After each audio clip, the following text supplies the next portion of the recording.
G'day guys, how's it going? Today I'm here with the Hyundai Venue, Hyundai's smallest SUV. It competes against things like the Kia Stonic, the Mitsubishi ASX, and the new Chery Omoda 5. Today we're going to be taking a look at this, the elite spec of the Hyundai Venue. We're going to see how it stacks up against its competition. I'm going to take you on a complete exterior tour. We're going to look at the interior as well, see what you get on this top of the line elite trim. We're going to also take a look at practicality. How much room do you get in the boot of the smallest Hyundai SUV? And then of course we're going to drive it. I'm going to take it around Saucy Corner. I'm going to give it lots of sauce, and we're going to test its 0 to 100 launch time, because this thing's brother, the Kia Stonic, got probably the worst time we've ever recorded. So let's hope it beats that time at least. Anyway, let's get into the review. Alrighty guys, so let's start with the price of the 2024 Hyundai Venue. The entire range kicks off at around about $25,490 drive away. Then you can step up to the active trim, which adds a couple of extra features, but it brings the price up to about $30,000. Then you have this, the elite trim, which goes for about $33,000 drive away, making it actually a couple of $1,000s cheaper than the Kia Stonic and the Chery Omoda 5. So for that price, what do you get? Well, as you can see, Hyundai, they haven't really gone for the aggressive styling route, which actually some people might like. So one thing I do like about the front of this car is you do get this cool kind of square daytime running light, which is LED by the way. However, all the other lighting in this car is going to be completely halogen. So I'm kind of glad Matt isn't here, because he would have had a bit of a temper tantrum. For sake, stop putting halogen turn signals. As you can see, halogen turning signals, halogen headlights. But one thing that actually did surprise me about the headlights though, is that on the active trim and above, you actually get headlights that turn with the steering wheel. So that is surprisingly helpful around town at night when you have to, for example, drive into a tight driveway like mine. It actually does help with seeing the driveway. So anyway, continuing, I actually quite like the grille on the front of this car. It is quite understated, which is pretty much the entire theme of this car. You do have your Hyundai badge there. A little bit of a plastic bumper down here. It doesn't look too bad. I would probably, if I was purchasing this car, just stick with the white, because every other color apart from white does add a premium of about $600 to the price. So keep that in mind. Let's have a look at the side. Alrighty guys, so coming to the side, first thing you're gonna notice are these pretty decent 17-inch alloy wheels. I actually quite like the two-tone design on them. You do get Nexon tires, which are not my favorite tire, but hey, what are you gonna do? It's a $30,000 micro SUV, and it wouldn't be a micro SUV without some black plastic cladding on the side. Unfortunately, no 360 camera, but it is kind of a two-tone design, and you can actually option a two-tone design on the roof. However, I would probably recommend against it because you actually delete the sunroof, so keep that in mind. Continuing on, you actually do get keyless entry and go on the elite trim, which is good to see. Moving to the back, you actually get some pretty tinted privacy glass. I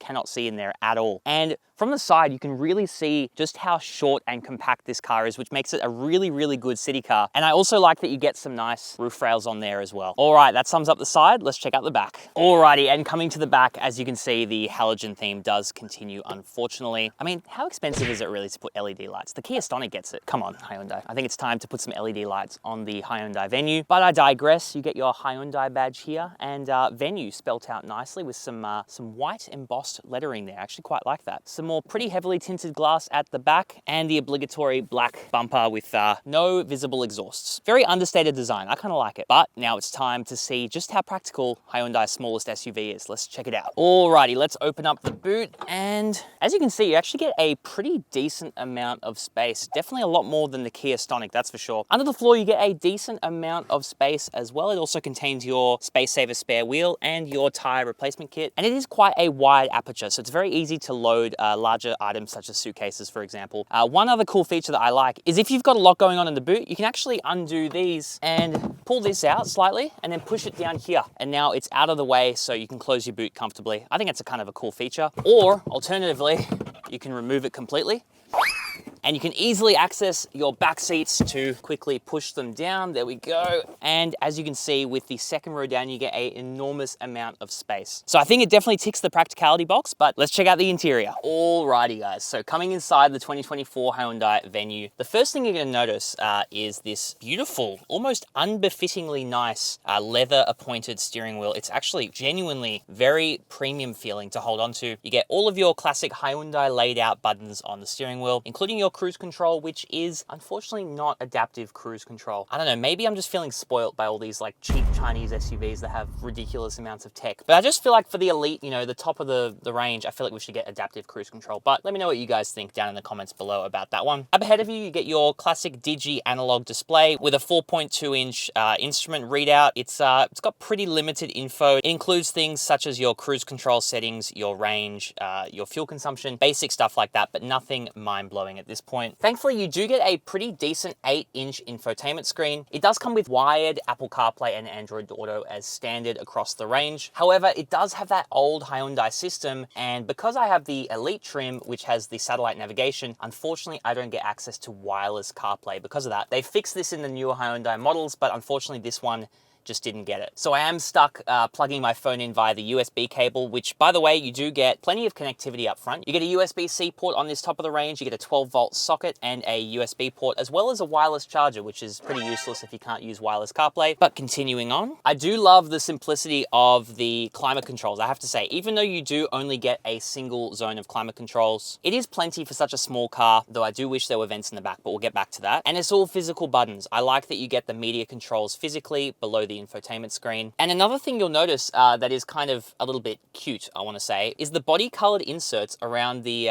vents. I think it actually looks quite cool. I'm not sure if you get a different color if you get different color on the interior, but it isn't really body colored inserts because I'm pretty sure you get white always, regardless of the exterior body color. But I do think it actually adds a bit to the interior, kind of makes it look a little bit cute, a little bit colorful. I don't mind it. One thing that I really like the addition of is this parcel shelf here. It definitely allows for some additional storage, which by the way, there is plenty of in this car. You get a pretty decently sized glove box, I have to say, and actually a pretty soft and nice feeling armrest here. And if you open it up, you get a decent amount of space inside there too. You also get a couple of cup holders up front, and the door bins are pretty decent size, enough to fit my water bottle at least. So I'm happy with that. So that's pretty much the good out of the way. Now what's not so good? I do have to say, feeling around, there is a lot of scratchy black plastic material around, which is unfortunate because it does reflect road noise, and over the life of the vehicle, you may start to get shakes and rattles. So I will say I'm not a huge fan of the choice of materials on the interior, but what I do like are these beautiful premium cloth seats. They do have some nice soft faux leather trim on the outskirts, and they do come with a solid amount of bolstering. I don't want to say it's like sporty or anything, but it does feel quite supportive. Unfortunately though, even the Elite trim does get completely manual adjustment, whereas like something like the Chery Omoda 5, you'll see power adjustment on the driver's side. Keep in mind, in terms of amenities and comfort, it's not going to be the most equipped in the segment. And one benefit of getting the Venue over something like the Kia Stonic is just the amount of room. I feel like I have so much space up front of this car, and that's because of the extra height. So it increases the 360-degree visibility while driving this car, and it places you in a higher driving position. So I think maybe for newer drivers or people that are less comfortable driving a low down car where you can't exactly gauge the proportions of the car very well, this is actually a genuinely very good option. All right, let's check out the back seats. Alrighty, we've made it to the back seats, and real quick, I forgot to mention up front, but you actually get a sunroof on the Elite trim. It's not a panoramic sunroof or anything, it's not the biggest, but I think it definitely complements the interior of this car very nicely. So, how's the space inside Hyundai's smallest SUV? I've got to say, I'm not the biggest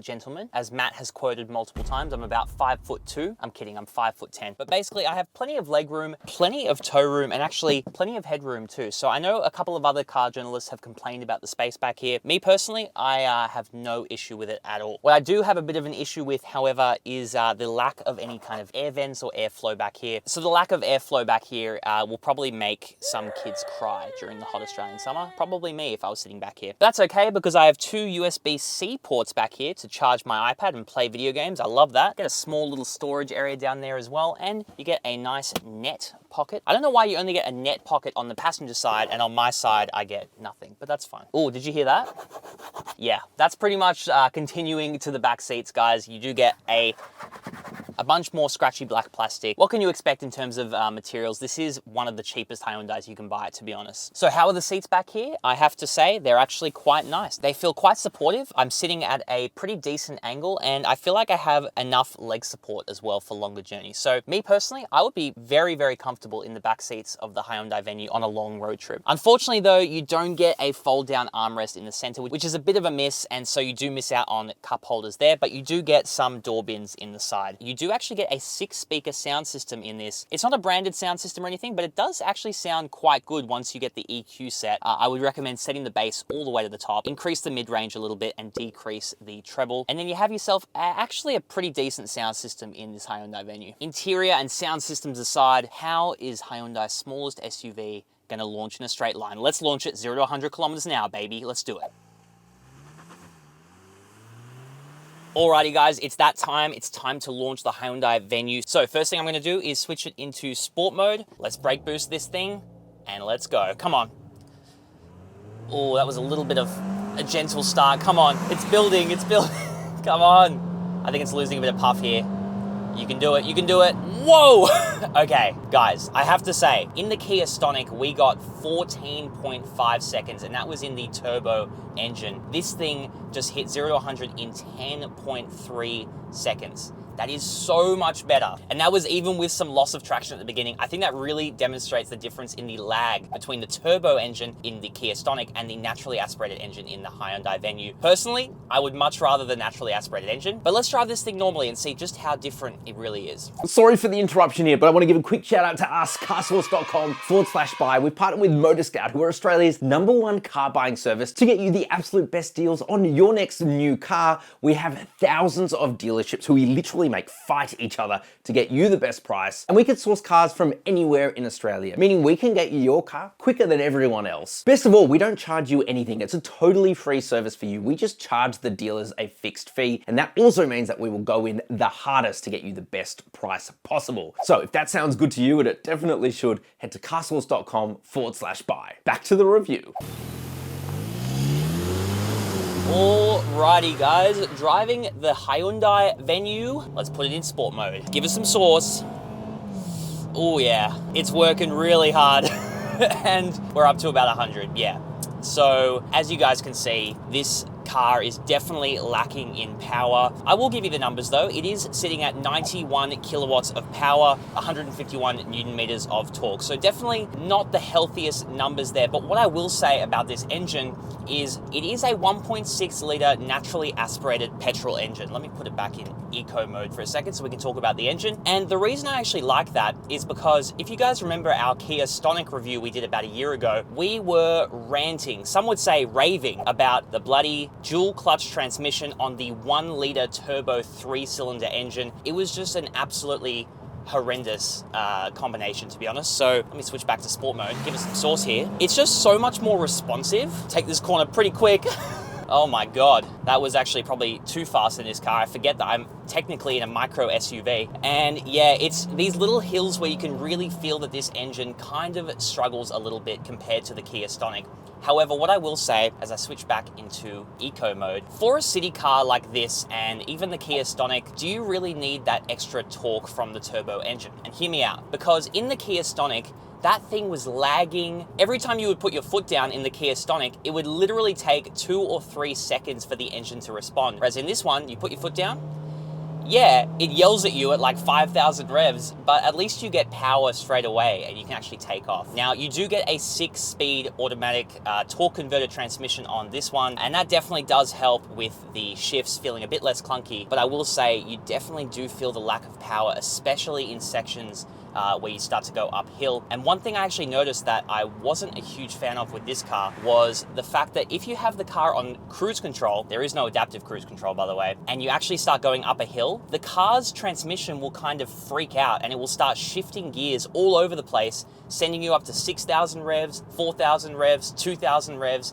It just can't decide what gear it wants to be in order to get that power. You can see here, it really has to work hard to get up this hill. And yeah, we can manage some decent speed. It's definitely not entirely gutless, but I do think that an SUV like this definitely needs a little bit more power, if not a turbo engine. But I am happy to report I have been driving this primarily in the urban setting around the city, just doing menial day-to-day tasks, and I have to say, it is very comfortable to drive. As you can hear, the road noise is pretty minimal. I haven't had any rattles or any annoying sounds come up. Even though the interior of this car is mostly hard, scratchy plastics, it feels like a very premium place to be. As we come up to Saucy Corner, I gotta switch the car back into sport mode, and let's see how we do. All right, guys, I'm gonna brake boost it.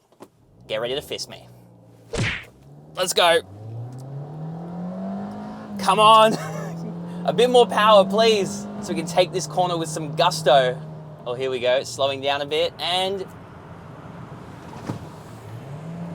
hey, it's doing remarkably well, my goodness. As I almost hit a bird, come on, the second one's where they struggle. You know what? That was pretty damn impressive for a car of this size and stance. And that is one of the things about this car is compared to the Stonic, you do actually sit a lot higher. So you do have a lot higher of a center of mass, and that definitely does impact handling slightly. However, as you guys just saw, it actually did pretty well. So I can't really complain about that. And to be honest, for a city car driving around, I'd much rather have that extra ride height and that extra visibility that you get from a higher SUV frame like this. Now, one last thing before I get into my final thoughts, I do want to talk a little bit about the safety systems on this car, or the lack thereof. So I did allude to earlier that this doesn't have any adaptive cruise control, and you definitely do feel that on those longer road trips. I have driven a couple of hours out here today, and I have to say the lack of adaptive cruise control is a little bit annoying. You do get that lane keep assist. However, you know, this being the elite spec, the top of the grade, I would really expect adaptive cruise control. Another thing I will mention as well is, unfortunately on the Venue, if you just compare spec for spec with the Stonic actually gets LED headlights, which on a day like today, I don't know if you can see, it's extremely foggy, and I did actually feel the absence of those LED lights on a day like today. One last thing I want to talk about with the driving segment as well is, compared to the Kia Stonic, how well does it do in terms of fuel economy? And I will say it is slightly worse. So as you can see on this drive here, you can actually see we have been sitting on about 8 liters per 100 kilometers, and I do find that that is pretty consistent between urban and highway driving. You will see a slight drop to about 6 liters per 100 kilometers on the freeway. However, yeah, you're going to be sitting at probably an average in the high 7s, I would say. At least that's what I've observed over the week of driving this car. So yeah, compared to something like the Kia Stonic, which will hit somewhere in the mid 6s, you are going to be losing out a little bit on that fuel economy side. But yeah, that pretty much sums up the driving segment. I think it's time to get into my final thoughts. Alrighty guys, so final thoughts on the Hyundai Venue. What do I think? Do I think it's worth the money for the elite trim? I'm not 100% sold on this spec of the car. What I have to say is that the engine feels a little bit underpowered, especially combined with that 6-speed torque converter transmission, and it just gives a bit of an unrefined feel. In terms of the tech, comfort, and safety, it really doesn't keep up with something like the Chery Omoda 5, if I'm being completely honest. In terms of handling and steering feel, this thing definitely performs more like a hatchback than an SUV, which is surprising given its higher stance compared to something like the Kia Stonic. So I think the Hyundai Venue is actually a really solid choice for a bit of a city car, but what I would say is that you probably don't need to go for the elite trim. Just go for the base model, and if you can drive manual, go for the manual, because I reckon that would be a much better experience and the gears won't go searching. If it was between this and the Kia Stonic, I would definitely go for the Hyundai Venue. But what do you think of Hyundai's smallest SUV? Do you think it's worth the money, especially compared to the competition? Let me know in the comments below. And as always, ciao for now.